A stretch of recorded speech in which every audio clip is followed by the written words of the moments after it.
ငလရင်ရလှုပ်နေပါလားပေါ့နော်ရက်ဆွဲလေးနဲ့တို့တင်လိုက်တဲ့အချိန်မှာအဲ့လောက်ထိ share ပြီးတော့အဲ့လောက်ဖြစ်သွားမယ်ဆိုတာအမေရည်ရွယ်ချက်နဲ့ရေးခဲ့တာမဟုတ်ဘူးဆိုတာကနဦးပြောချင်တယ်ပေါ့နော်ဒါပေမဲ့ဒီငလရင်နဲ့ပတ်သက်ပြီးတော့အမေက2024 6လပိုင်း14ရက်မှာ TikTok မှာအမေတင်ထားခဲ့တယ်ဆိုတော့အဲ့ဒါကြီးကငလျင်ပေးလဲတတိုင်းပြည်လို့ရှောင်ရှားနိုင်ပါစေရှင်ဆိုပြီးတော့မှရေပေးချိန်မှာအမီတင်ခဲ့တယ်ပေါ့နော်အဲ့ဒီဟာကြီးအခုတကယ်ဖြစ်ခဲ့တယ်ဆိုတော့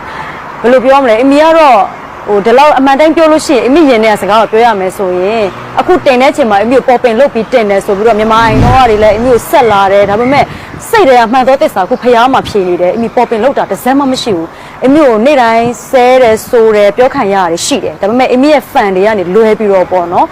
်လူတိုင်းကိုသိချိုးပြီးဝလုံးရှင်နဲ့ပတ်ရမ်းတာလည်းမဟုတ်ဘူးဒါပေမဲ့တချို့ကအမီချောင်းကိုမသိသေးတဲ့လူတွေကကြတော့ပြောတယ်ဒီဟာကိုအမီနောက်တစ်ခုတက်သေးဖြစ်နေအမီထူဆန်းစွာနဲ့ခုပြခဲ့တယ်ပေါ့နော်အမီရဲ့အမီဇန် official TikTok မှာကြည့်လို့ရပါတယ်2024 6လပိုင်း14ရက်နေ့ကတည်းကအဲ့ဒီငလျင်ရှိတယ်ငလျင်ကိုရှောင်ရှားနိုင်ပါစေဆိုအမီကိုတိုင်ကိုမှတင်ပေးခဲ့တယ်ပေါ့နော်အဲ့ဒါလေးတော့တက်သေးဖြစ်နေတော့ရှိခဲ့ပါတယ်ဟုတ်စကိုင်းတွေရောရှမ်းပြည်တွေရောမန်းလေးတွေရောပေါ့နော်အကုန်လုံးရဲ့မိသားစုအတွေ့အကြုံအမီတကယ်လဲစိတ်မကောင်းဖြစ်ပါတယ်ဘာလို့လဲဆိုတော့ဒါတွေကဟိုလျှက်တစ်ပြက်ဖြစ်သွားပြီးတော့မှသိမ်မှန်းမသိပျောက်မှန်းမသိဖြစ်သွားတဲ့အရာဆိုတော့တတိုင်းပြည်လို့ရင်ဆိုင်ရတဲ့ဟာပါ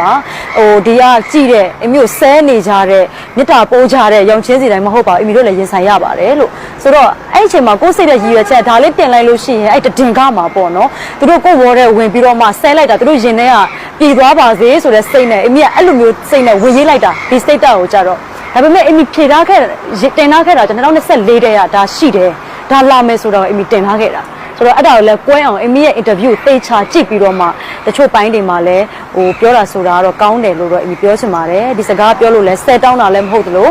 အမီကိုယ်တိုင်လည်းတကယ်စိတ်မကောင်းဖြစ်ပါတယ်လူတိုင်းတိုင်းပြီးတော့အောက်မှာလမ်းမှာဆိုလူတွေပဲအမီတို့တိုက်တွေကထက်မြင့်တော့အမီကိုယ်တိုင်9လမှာနေတာပါဆိုတော့အမီကိုယ်တိုင်လည်းရင်ဆိုင်ခဲ့ရတာဖြစ်တဲ့အတွက်တကယ်လည်းစိတ်မကောင်းဖြစ်တယ်အခုလည်းဖျားရောက်နေရပေါ့နော်အလူလုပ်ပြီးတော့မှအမီမြစ်တာလေးတွေပုတ်ပေးမယ်လို့ပြီးလို့ရှိရင်ဒီငလျင်ကနောက်36နာရီအတွင်းမှာအမီတို့လက်တွေ့ပါရောပေါ့တတိထားပြီးတော့မှအမီတို့စောက်ကြည့်ရမယ်ဟာလေးဖြစ်တဲ့အတွက်လူတိုင်းဟိုသွားတတိလာတတိစားတတိလေးနဲ့ပေါ့နော်နေနိုင်ပါစေလို့လည်းအမီပြောချင်ပါတယ်အဲ့ဒီငလျင်ကိုအမီတွေ့ခဲ့တယ်ရေဘေးကို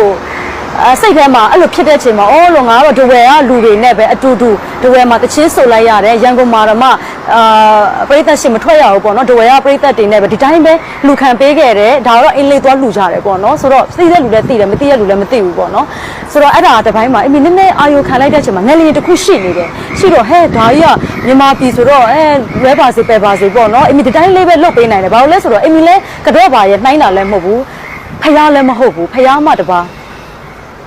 ဘယ်သူမှမသိနိုင်တဲ့အကြောင်းတရားတွေပေါ့နော်အဲ့လိုမျိုးဖြစ်နေတဲ့အချိန်မှာသိတော့သိလိုက်တယ်ကိုလည်းကိုဘာသာရေးလို့ပါရမီကျောင်းဆက်တွေရှိလို့ဒါလေးတွေရှိတယ်ဒါလေးတွေဖြစ်မယ်ဆိုတော့အမီတက်နိုင်တဲ့လောက်ဒီနိုင်ငံမှာရှိတဲ့လူတွေအမီပြောခဲ့တယ်ဒါပေမဲ့အမီမုန်းတာလည်းရှိတယ်အပြစ်ပြောတာလည်းရှိတယ်ဒါပေမဲ့ဒီလူတွေပေါ်မှာအမီမြတ်တာပြက်လာဆိုခုနှစ်ထိလည်းမြတ်တာမပြက်ဘူးအဲ့ဒီစိတ်ကြီးက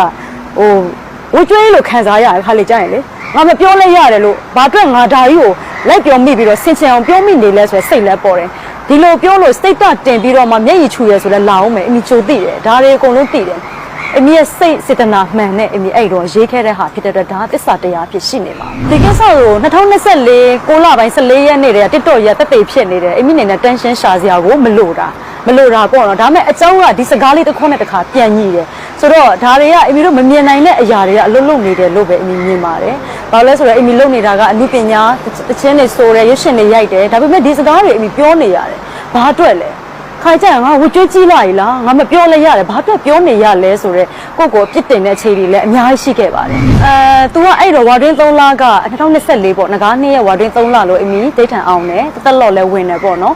တခြားဂုံတော်တွေလည်းဒိတ်ထန်အောင်ခဲ့တယ်အဲ့မှာရေဘေးဖြစ်တယ်ဆိုရင်သူကလာလေလောက်မှာဖြစ်တာ哦အဲ့ဒီချိန်မှာသူကရေဘေးမှာလိုက်ကဆယ်ရေးတွေထွက်နေတဲ့ချိန်မှာအဲ့ဒီဟာကိုမြင်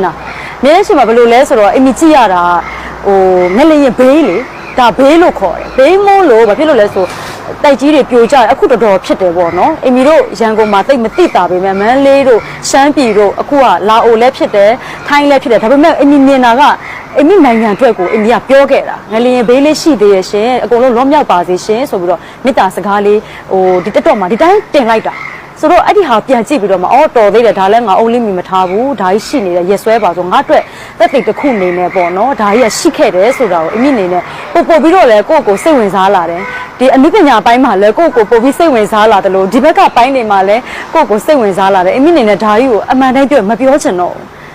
အချိန်ကြလာရင်အမိမပြောနေရတယ်ဝကြွေးကြနေရပဲခါလေကြအဲ့တော့ပြောတယ်အဲ့နေနားမှာရှိရလူတွေကိုနည်းနည်းထိမ့်ပေးပါဦးနည်းနည်းထိမ့်ပေးပါလားဒါကြီးတွေမသိအောင်မမြင်အောင်မပြောရအောင်ပေါ့နော်တခုခုနေရာမှာကိုယ်ထိမ့်ပေးပါလားဆိုတဲ့စကားတော်အမိပြောခဲ့တာရှိပါတယ်အရန်ပင်ပန်းတယ်ဆိုတော့အမိနေရာမှာရောက်တဲ့ချိန်အမိလိုမျိုးဟိုဝိုင်တစ်ခွက်စပိုင်တစ်ခွက်ခြေလေးချောင်းသားတွေမစားတဲ့ချိန်တကယ်ကိုဖျားနဲ့နီးပြီးတော့မှဘာသာရေးတွေလှုပ်လာတဲ့ချိန်မှာဟိုကိုလူနီးတူမဟုတ်ပေမဲ့လူတိုင်းနီးကြုံရတဲ့ဟာလို့လည်းအမိသိတယ်ဆိုတော့ဒီလိုမျိုးလူချင်းပဲအမိတို့ကစကားပြောရမယ်စကားတွေဖြစ်တယ်ပေါ့နော်ဒါပေမဲ့အမိက social media နဲ့လှုပ်နေရတဲ့လူဖြစ်တဲ့တစ်ခုရတစ်ခု line ပေါ်တက်ရေးတာတို့ရေးကြီးတဲ့ဟာလေးဆိုပြောတတ်တယ်ပေါ့နော်အဲ့လိုဟာကြတော့ဘလို့မဟုတ်နေရထိုင်ရတော့အရက်ခက်တဲ့အချိန်တစ်ခုတော့ဖြစ်ခဲ့ပါတယ်